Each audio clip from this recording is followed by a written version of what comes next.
আমাদের সমস্ত সনাতন হিন্দুদের নিজেদের ধর্ম সম্পর্কে সুস্পষ্ট ধারণা অবশ্যই থাকা উচিত। আজ যারা তা জানেন না তারা কণ্ঠস্থ করে নিন এবং পরিবার ও সমাজে বিলিয়ে দিন। দেখবেন নিজেকে গর্বিত অনুভব হবে একজন সনাতন হিন্দু হিসাবে। মৎস্য পুরাণে বলা হয়েছে, বৈশাখে মাসি শুক্লায়াং তৃতীয়ায়াং জনার্দন জবানুত পাদয়া মাসো যুগশ্চ কৃতবান কৃতম। অর্থাৎ ভগবান শ্রীহরি বৈশাখ মাসের শুক্লা তৃতীয়াতে যবের সৃষ্টি ও সত্যযুগের বিধান করেন।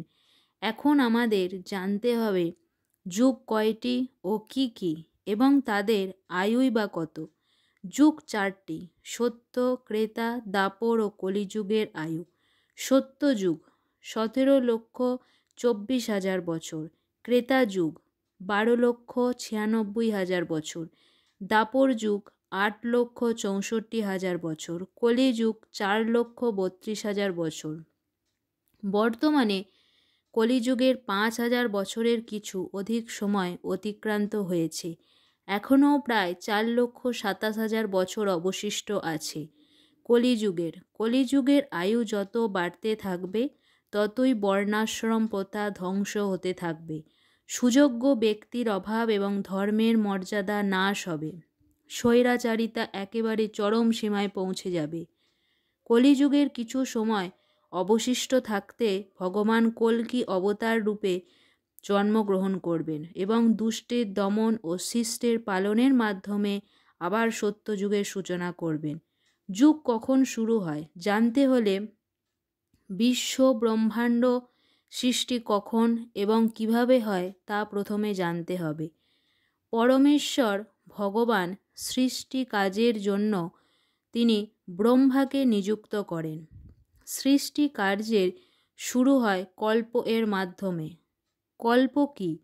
ব্রহ্মার একটি দিনকে একটি কল্প বলা হয়। ঠিক তেমনি ব্রহ্মার একটি রাতকেও কল্প বলা হয়। ব্রহ্মার দিনের সময় ব্রহ্মাণ্ড প্রকাশিত থাকে এবং ব্রহ্মার রাত্রিকালে ব্রহ্মাণ্ড ব্রহ্মার শরীরে সমাহিত হয়ে যায়, অর্থাৎ ব্রহ্মাণ্ড অপ্রকাশিত থাকে। ব্রহ্মার প্রতিটি দিন ও রাত্রিকে এক একটি কল্প বলা হয়। একটা কল্প 14টি মন্বন্তরে বিভক্ত।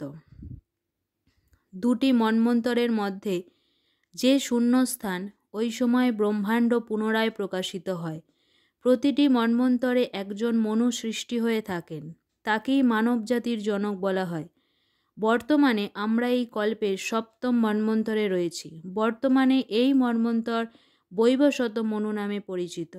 প্রতিটি মন্বন্তর 71টি আবির্তিত চতুর্যুগের সমষ্টি, অর্থাৎ সত্য, ক্রেতা, দাপর এবং কলিযুগ 1000 বার আবর্তিত হলে তাকে আবর্তিত চতুর্যুগ বলে। এই রকম 71টি আবির্তিত চতুর্যুগের সমষ্টি হলো একটা মন্বন্তর। একটি কল্প আবার 14টি মন্বন্তরের সমষ্টি, অর্থাৎ ব্রহ্মার একটি দিন বা রাত্রি। সুতরাং ব্রহ্মার একদিনের আয়ু হল 30,69,20,000 বছর। ব্রহ্মার একটি রাত্রি একটি আয়ু। এই রকম 360টি দিনরাত্রির সমষ্টি হল ব্রহ্মার একটি বছর। এই বছরের হিসাবে ব্রহ্মার আয়ু 100 বছর, অর্থাৎ 3,11,400 লক্ষ কোটি বছর।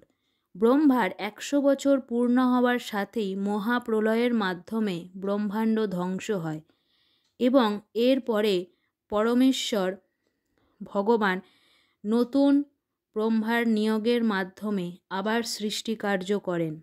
সেই সৃষ্টির শুরু হয় যে সন্ধিক্ষণে তা উপরে উল্লেখিত বৈশাখ মাসের শুক্লপক্ষের তৃতীয়া তিথিতে সত্যযুগের মাধ্যমে এবং প্রথম খাদ্যান্ন হিসাবে যবের সৃষ্টিও এই তিথিতেই হয়।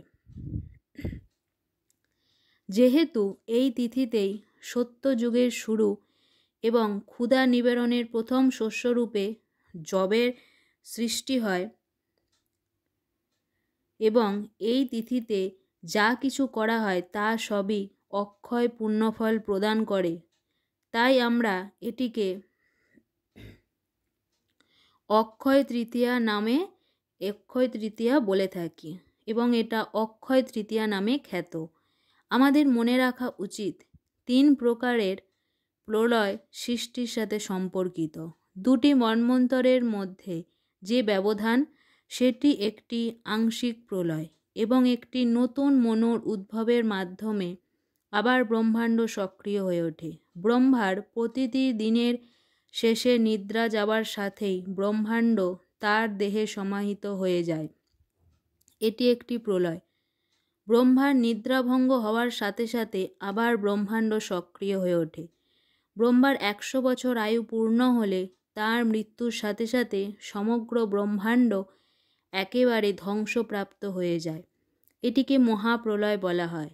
ব্রহ্মার 100 বছর আয়ু মনুষ্য মানের হিসাবে হবে 3,11,400 লক্ষ কোটি বছরের সমান।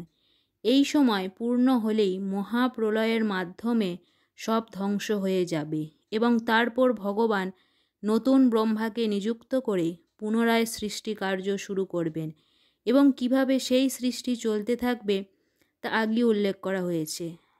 এখন নিশ্চয়ই আপনাদের বুঝতে কোনো অসুবিধে নেই।